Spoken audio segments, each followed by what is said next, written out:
Hi, I'm Kevin Jardet with Instant Drive in Knoxville. We are today under a house that we encapsulated a few weeks ago. We wanted to show you the quality of our work and some of the reasons why we do the things we do. As you can see on this encapsulation, we took and we dropped our plastic one block below, which is basically right below the foundation vents of the home. What this does is it allows a home inspector to still be able to tell if there's any cracks in the foundation. It also, more importantly, allows a termite inspector or a pest control company to be able to inspect for termites. Most of our competition takes it all the way up. They say they keep it 2-3 inches down, but in all reality, it needs to be below the vent.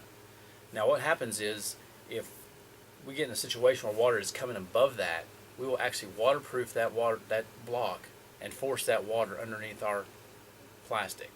Therefore, you can still do inspections. You can still do tell if there's any termite problems and any other issues from the outside.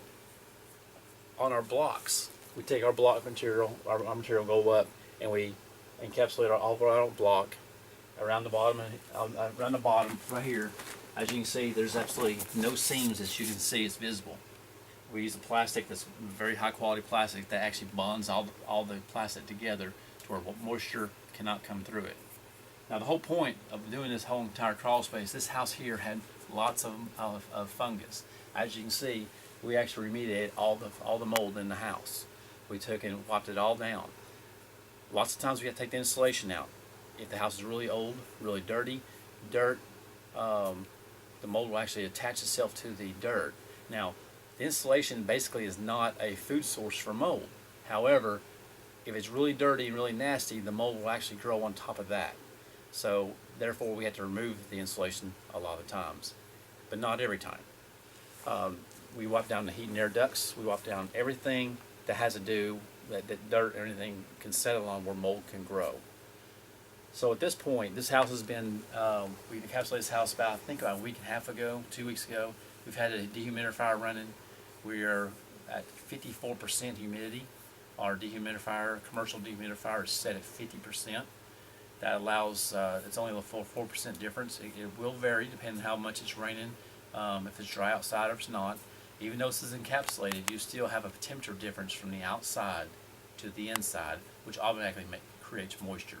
That's why we have a dehumidifier in the first place. However, this house did have a lot of moisture coming from the ground, which also which compiled and made the moisture really bad in the house and made the mold grow rampantly. The floor joists were pretty dark. They were black at one time, but as you can tell now, the wood is pretty clean. Looks great. So we are actually able to control the mold growth by controlling the moisture.